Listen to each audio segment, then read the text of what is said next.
El Señor esté con ustedes. Del Santo Evangelio según San Lucas. En aquel tiempo, Jesús salió de la sinagoga y entró en la casa de Simón. La suegra de Simón estaba con fiebre muy alta y le pidieron a Jesús que hiciera algo por ella. Jesús, de pie junto a ella, mandó con energía a la fiebre y la fiebre desapareció. Ella se levantó enseguida y se puso a servirles. Al meterse el sol, todos los que tenían enfermos se los llevaron a Jesús y él, imponiendo las manos sobre cada uno, los fue curando de sus enfermedades. De muchos de ellos salían también demonios que gritaban: «Tú eres el Hijo de Dios».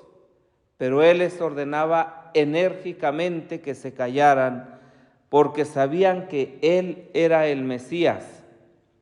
Al día siguiente se fue a un lugar solitario y la gente lo andaba buscando. Cuando lo encontraron, quisieron retenerlo para que no se alejara de ellos, pero él les dijo: «También tengo que anunciarles el reino de Dios a las otras ciudades, pues para eso he venido». Y se fue a predicar en las sinagogas de Judea. Palabra del Señor.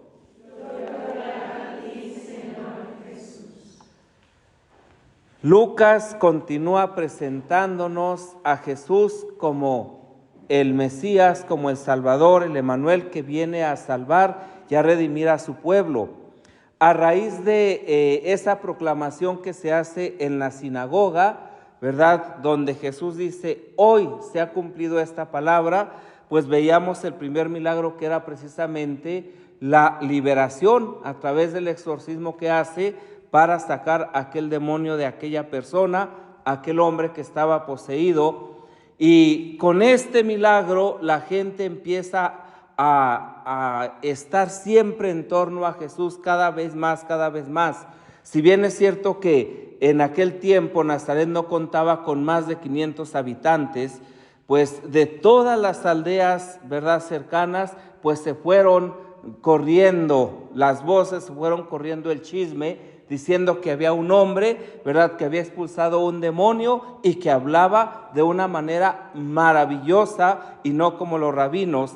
Y esto fue haciendo que Jesús pronto fuera recobrando esa fama. Y estando precisamente en torno al lago de Tiberíades, donde constantemente, ¿verdad?, solía estar con sus apóstoles, pues estaba de ahí también muy cerca Cafarnaúm, y por lo tanto, pues la casa de Pedro.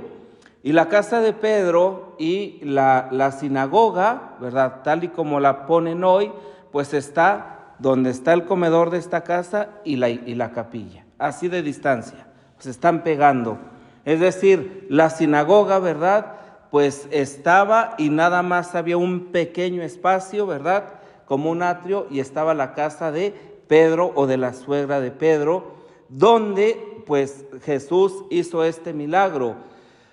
A Jesús no se le pide específicamente que cure a la suegra, sino que precisamente esta iniciativa es obra de la misericordia de Dios.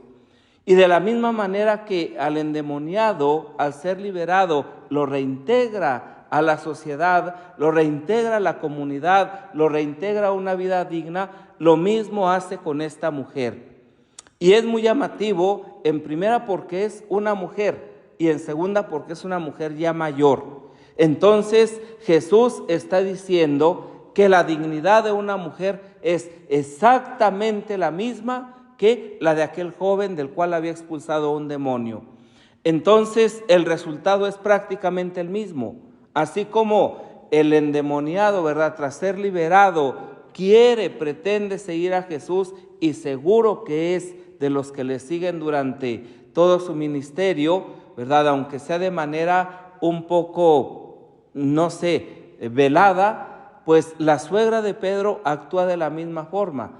En cuanto ésta siente la curación en su cuerpo, ¿verdad?, inmediatamente se pone a servir. No se pone a contar su historia, no se pone a decir estoy convaleciente de una enfermedad, no se pone a decir estoy cansada, sino que inmediatamente se pone a servir.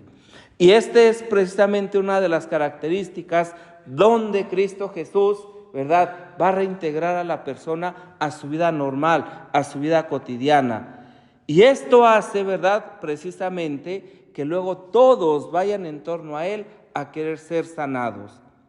Esto manifiesta el mesianismo de Jesús, la llegada del reino, y por lo tanto la promesa de Dios nuestro Padre, ¿sí?, en cuanto a su fidelidad y su cercanía para con los pobres, para con los necesitados, para con los enfermos, para con los faltos de fe.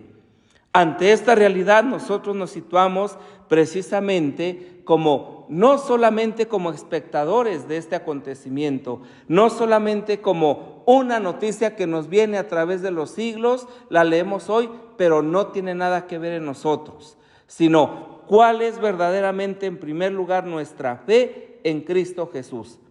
Eso es fundamental. Sabemos perfectamente que para que Jesús obre un milagro es absolutamente necesaria la fe. Y la fe, ¿verdad?, pues es esa certeza precisamente de que Jesús, de que Dios nos acompaña y está con nosotros, y Él nos va a conceder lo que verdaderamente necesitamos. Y en segundo lugar, ¿verdad?, si ese milagro se da y si ese milagro se lleva a cabo, ¿yo estoy verdaderamente dispuesto a seguirle a Jesús? ¿Estoy dispuesto a poner mi vida a su servicio? Y la respuesta inmediata va a ser, si ya le servimos, sí, pero quizás le sirvamos como nosotros queremos y no como Dios quiere que le sirvamos. Quizás nosotros vivimos, ¿verdad?, de una estructura ya hecha que muchas de las veces, lejos de favorecer, de consolidar un seguimiento radical, como luego lo vamos a ver, como el de los apóstoles, pues simple y sencillamente nos acomodamos. Y entonces somos incapaces de dar ese paso de seguimiento radical. Y esto Jesús lo pone muy claro en clave de la universalidad de la salvación. Es cierto que a lo mejor en ese lugar había muchos enfermos, muchos poseídos, muchas personas necesitadas, pero Jesús no había venido solamente para ese lugar. Jesús había venido para salvar a la humanidad entera de todos los tiempos, también a nosotros. Y entonces su respuesta es, ¿verdad?, cuando pretenden que se quede ahí, ¿sí?, Él dice, pues también tengo que anunciarles el reino de Dios a las otras ciudades. Y ahí está precisamente, ¿verdad?, el desapego, el desapropio, la libertad de poder hacer la voluntad de Dios una vez que se conoce. La voluntad de Dios es que todos los hombres se salven y lleguen al conocimiento de la verdad. Entonces la forma de cómo todos los hombres se salven y lleguen al conocimiento de la verdad no es reduciéndome yo a un espacio físico, sino es saliendo precisamente a anunciar la salvación con las palabras y a llevarla a cabo con las obras. Y por eso los demonios se ponen en contra. También aquí aparece, y es curioso, démonos cuenta cómo en el Evangelio de Lucas esta va a ser una constante. O sea, son los demonios, es el demonio, es el mal, el que verdaderamente teme el mesianismo de Jesús, el que verdaderamente tiene miedo a que este mesianismo se propague. ¿Por qué? Porque en la medida en que la palabra de Jesús va cundiendo, en la medida en que éste va recorriendo las aldeas, en la medida en que se va expandiendo su fama, en esa medida el mal va disminuyendo hasta quedar aplastado. Entonces, claro, es una lucha constante que, si bien es cierto, la vivimos hasta el día de hoy, pero que es necesario tener la certeza de la victoria, porque Cristo ha vencido al mal. Pidamos al Señor, por la intercesión de la Santísima Virgen María, que nos conceda la gracia de estar abiertos siempre a esta novedad, porque es una novedad todos los días. Y abrirle nuestra mente, nuestro corazón a Dios, ¿verdad? Presentarle nuestras fiebres, presentarle nuestros demonios, presentarle nuestras enfermedades y permitir que Él nos libere, que Él nos sane y que Él nos reintegre a una vida de comunión con Él.